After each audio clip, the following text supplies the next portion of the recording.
ลาวและบรูไนหัดแน่นการร่วมมือทั้งสองฝ่าย โดยตอบสนองตามการเสื้อเชิญของท่านดาตุรีวานเปรินเปรฮินยูซอฟรัฐมนตรีกระทรวงการต่างประเทศผู้ที่2แห่งบรูไนดารุสารามท่านท้องสวรรค์พรหมวิหารรัฐมนตรีกระทรวงการต่างประเทศแห่งสาธารณรัฐประชาธิปไตยประชาชนลาวพร้อมด้วยภรรยาในขณะเดินทางเยี่ยมยามบรูไนดารุสารามอย่างเป็นทางการในระหว่างวันที่19-22 ตุลาคม 2025เพื่อเป็นการสืบตัวในการเสริมขยายสายพพันธมิตรภาพและการร่วมมืออันดีงามที่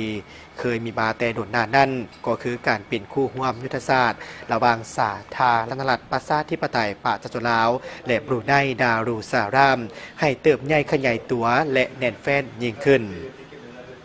ในวันที่20 ตุลาคม 2025ที่เฮือนทับแขกอัศรานครหลวงบันดาเสรีเบกาวัน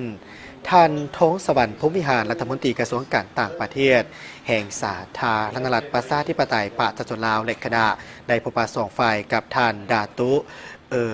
รีวานเปฮินยูซอฟรัฐมนตรีกระทรวงการต่างประเทศผู้ที่2แห่งบรูไนดารุสารามและคณะในการพบปะในครั้งนี้ทั้งสองฝ่ายได้ทบทวนคืนการผูกพันร่วมมือระหว่างสองประเทศในระยะที่ผ่านมาพร้อมทางได้ปรึกษาหารือแลกเปลี่ยนคำคิดคำเห็นเพื่อเป็นการส่งเสริมการร่วมมือในต่อหน้า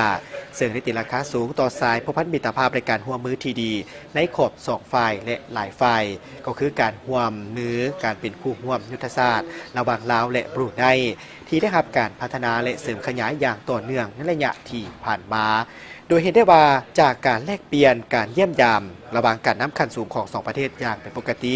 พร้อมกันนั้นทั้งสองฝ่ายได้ตีราคาต่อการร่วมมือด้านการเมืองการพัฒนาทรัพยากรมนุษย์การร่วมมือเศรษฐกิจการค้าการลงทุนการร่วมมือกสิกรรมพลังงานการส่งเสริมการท่องเที่ยวและการสืบต่อกลไกการร่วมมือทั้งสองฝ่ายก็คือการจัดกองประชุมคณะกรรมาการร่วมมือว่าด้วยการร่วมมือสองฝ่ายลาวและบรูไนครั้งที่5ซึ่งสองฝ่ายเห็นดีเป็นเอกภาพจะสืบต่อในการสุกนุกคะแนนการที่เกี่ยวข้องของสองประเทศในการจัดตั้งปฏิบัติบรรดาโคตกลงที่สองฝ่ายได้ลงนามร่วมกันให้ได้รับประสิทธิผลยิ่งขึ้นโดยเฉพาะแม่นส่งเสริมการค้าการลงทุนในคะแนนกสิกรรม